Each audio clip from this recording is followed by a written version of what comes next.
Hello, welcome to my channel. So for today's video, we have yet another foundation video. So many foundations have come out, and honestly, I haven't purchased the majority of them because trying new foundations makes my skin go crazy. But this launch I was very excited about. This is the Milk Makeup Flex Foundation Stick. I also picked up the new Flex Highlighter while I was at it. So if you want to hear my thoughts on these two new products as I do a wear test today, then just keep watching.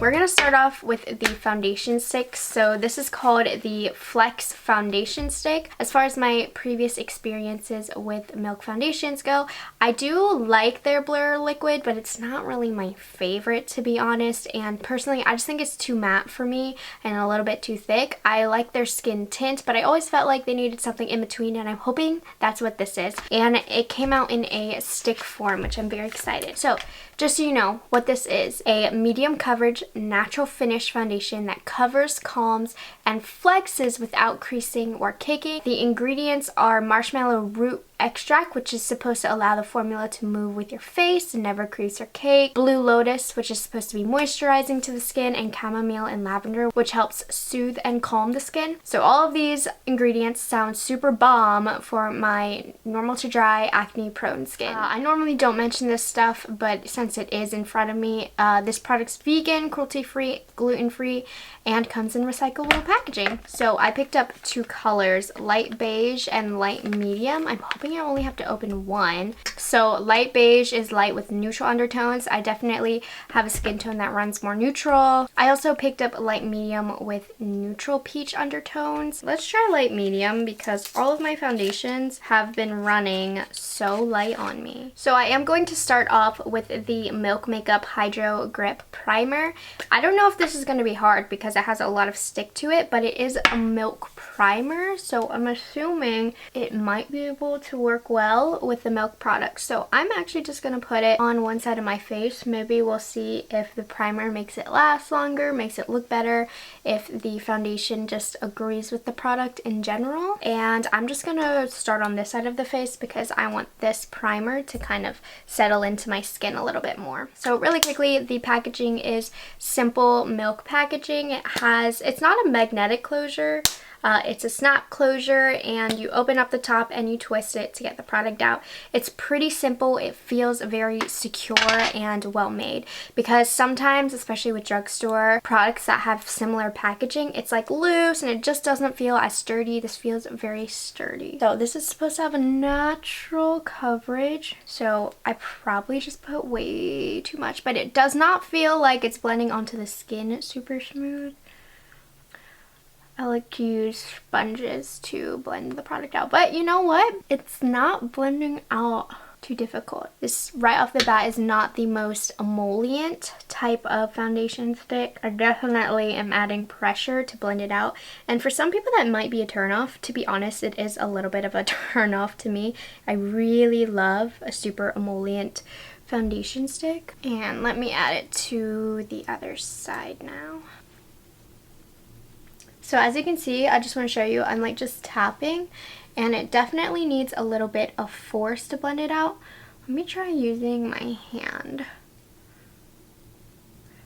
So one thing I do have to admit with foundation sticks is using your hand can be good, just because that warmth of your skin is really helping it blend out. And I don't know if you can tell, but this has pretty decent coverage, definitely that medium coverage that they were claiming online. I'm getting more full coverage, I would say, using my finger, and as I went in with the beauty blender, it did kind of take away a little bit of coverage. So using the sponge though, it definitely makes it look less cakey on the skin. When I use my fingers to blend it out, I feel like I can see the makeup sitting on top of my skin rather than blending into my skin. So even though the warmth of my fingers provided a little bit more coverage, the ability to blend it more, I just think the finish is so much prettier with the sponge. And here is my problem area on my face. I'm gonna add a quick little extra coverage there. So I feel like in this application I definitely applied a lot of product. So this has more of a natural to medium coverage. It's not light coverage because I definitely got coverage, but just from initial application it does look really nice and natural. It has a very natural luminosity to it. Even luminosity might be too strong of a word, but there is just, you guys see it, that little natural glow. Definitely medium coverage, can be buildable in your problem areas. I did have a zit up here, you can kind of see it, and then over here it's pretty much covered. It is a little bit more sticky on the face, like it doesn't feel like it dried down to a powder finish or anything. We will give it some time to see maybe if it does need that. So what I'm going to do now is I'm going to apply the rest of my makeup, and I'm just going to fast forward through it so you can see, because I think it's really important, since I do have a lot of other Milk products, to see how they all work together.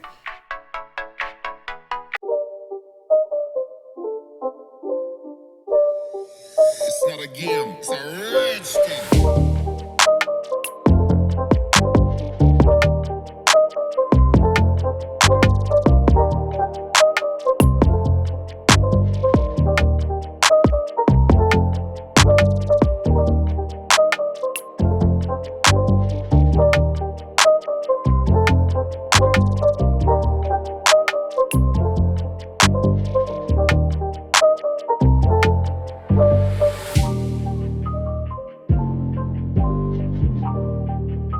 Very well on top of the foundation. Everything is looking really natural, nothing broke up. I am very happy with how my skin is looking. Of course, with the powder over, it did kind of take away a little bit of that natural radiance, but that's to be expected. So we will see throughout the day if that radiance kind of peeks through. Looking at the range online, there are 36 shades, which I think is a good size range. Now it's hard to tell because this is online.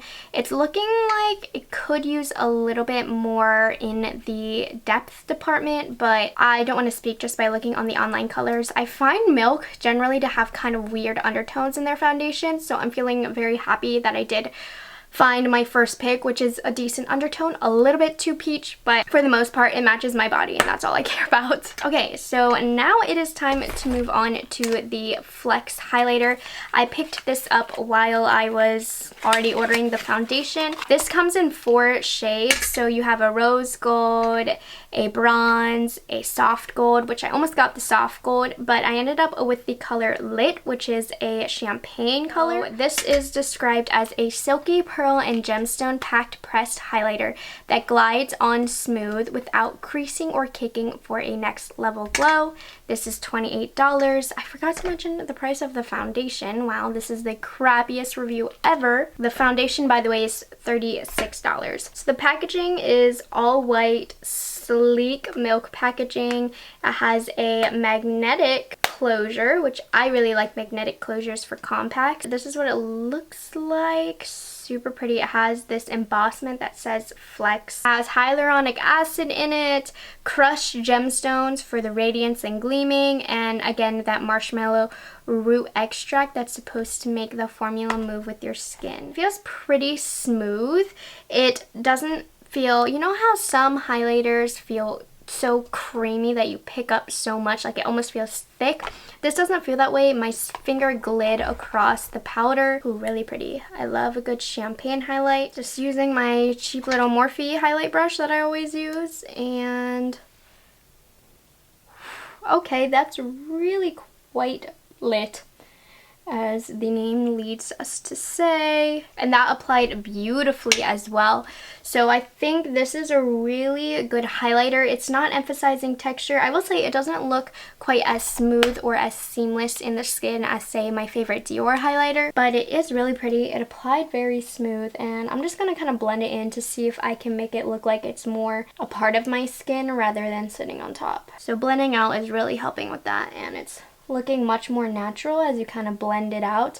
I definitely kind of went in on the powder, so I think I would suggest maybe using a little bit less and really working it into the skin, because now this is gorgeous. So far, really liking this highlight. So I'm gonna finish my eyes because my ABH Jacki Aina palette just came in. So I'm going to play around with that and I will be right back. Alrighty, so I'm back. And yes, I just threw the new Anastasia Jacki Aina palette on my eyeballs.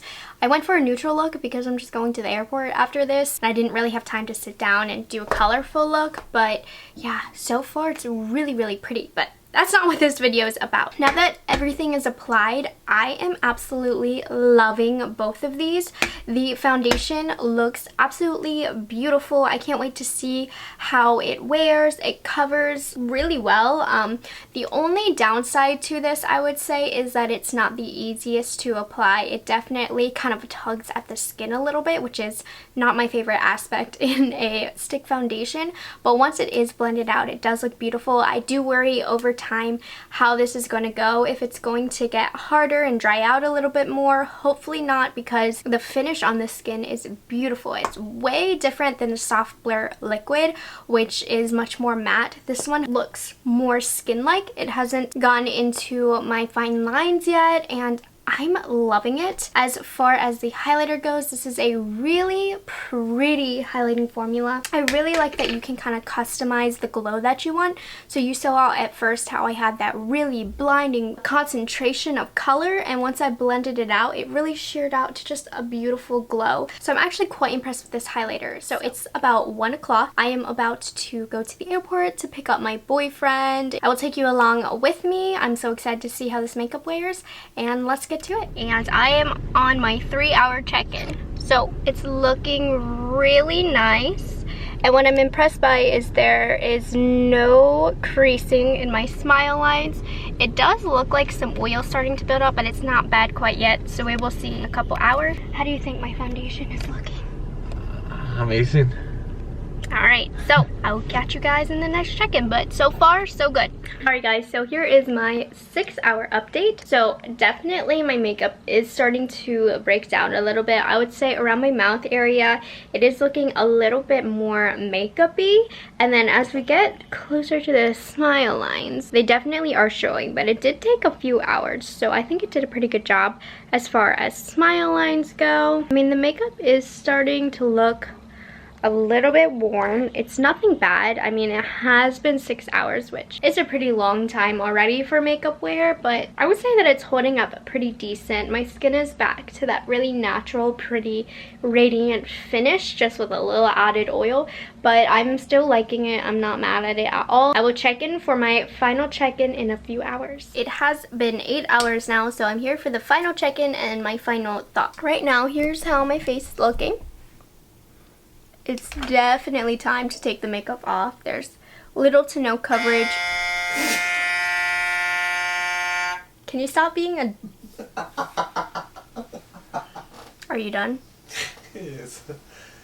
I'm not. So there's little to no coverage over here. It's definitely broken up around my nose. It's dug into my smile lines. I'm looking just a little bit rough. It's almost completely off my nose. So I wouldn't say that this is the most extremely long wearing foundation. By the way, as far as the primer versus no primer side, not too much of a difference throughout the day. The only thing I worry about with this foundation is that it does tug on the skin a little bit. So I worry that it might dry out over time. So we'll see how that goes. But I did really like it for the first 5 hours. I felt like it was a really good foundation, but after it hit that 5-hour point, then that's when things started to look a little bit tired, especially once we got to the 6-7 hour range.